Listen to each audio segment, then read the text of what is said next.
নমস্কার, প্রত্যেককে স্বাগত জানাই নেমো নিউজ ইউটিউব চ্যানেলের নতুন একটি ভিডিওতে।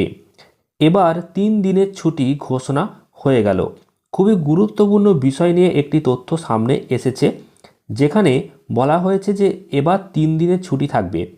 তো সেক্ষেত্রে এই ছুটিটি কবে থেকে শুরু হবে এবং কখন এই ছুটিটা দেওয়া হবে, পাশাপাশি স্কুল কলেজের ক্ষেত্রে এই ছুটিটি কি প্রযোজ্য হবে বা এই ছুটিটি কারা পাবে, এই বিষয়ে খুবই চাঞ্চল্যকর একটা খবর অর্থাৎ আপডেট সামনে এসেছে এবং সেটাকে আজকের এই ভিডিওতে বিস্তারিত জানাবো। ভারত সরকারের তরফ থেকে কী বলা হয়েছে এই ছুটিকে কেন্দ্র করে সেটাও জানাবো। তো এই 3 দিনের যে ছুটি, এই ছুটিকে কেন্দ্র করে যে গুরুত্বপূর্ণ বিষয় সেটা জানতে অবশ্যই ভিডিওটি শেষ পর্যন্ত আপনি দেখবেন। তার আগে ছোট্ট রিকোয়েস্ট, এই ভিডিওটিকে একটি লাইক করুন এবং পরবর্তী আপডেটগুলো পেতে চ্যানেলটিকে সাবস্ক্রাইব করে পাশের বেল আইকনে অল প্রেস করে রাখুন। আপনারা অনস্ক্রিনে দেখতে পাচ্ছেন হলিডেজ 3 দিনের ছুটি ওয়ে2 নিউজে প্রকাশিত হয়েছে। কি বিষয়ে আমরা বিস্তারিত দেখে নেব। তো দেখুন, এখানে যেটা বলা হচ্ছে সেটা হচ্ছে যে 3 দিনের ছুটি ভারতেও কি এবার সপ্তাহে 4 দিন কাজ 3 দিন ছুটি। কারণ বিষয়টিকে নিয়ে একটা কিন্তু খুবই গুরুত্বপূর্ণ আপডেট এসেছে, তার জন্য আপনাদের সামনে তুলে ধরছি। তো বিষয়টি স্পষ্ট করেছে কেন্দ্রীয় শ্রম এবং নিয়োগ মন্ত্রক। জানিয়েছে 4 দিনে প্রত্যহ 12 ঘন্টা করে কাজ করলে সপ্তাহের বাকি 3 দিন সবেতন ছুটি পেতে পারেন এবার কর্মীরা। গোটা সপ্তাহে 48 ঘন্টা কাজ করতে হবে। তার অতিরিক্ত সময় কাজ করলে মজুরির যে দ্বিগুণ হারে কর্মীকে টাকা দিতে হবে।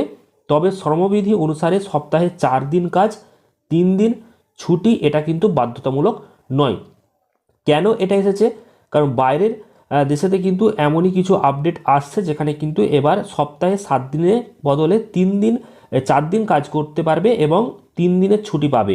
তো কিভাবে না, যদি 4 দিন প্রত্যহ 12 ঘন্টা করে তারা ডিউটি করে, অর্থাৎ সপ্তাহে যদি 48 ঘন্টা ডিউটি করে, তাহলে যে বাকি 3 দিন থাকছে সপ্তাহে, সেই 3 দিন সবেতন ছুটি পাবে কর্মীরা।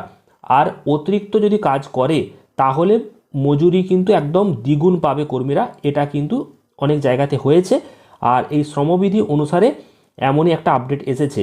আর সপ্তাহে 4 দিন কাজ 3 দিন ছুটি এটা কিন্তু বাধ্যতামূলক নয়। অর্থাৎ পরবর্তীকালে হয়তো এমন বলা হবে যে 4 দিন 12 ঘন্টা করে ডিউটি করলে বাকি 3 দিন ছুটি পাবে সবেতন, আর যদি তারা ওভারটাইম করে তাহলে তারা সেই টাকা পেয়ে যাবে।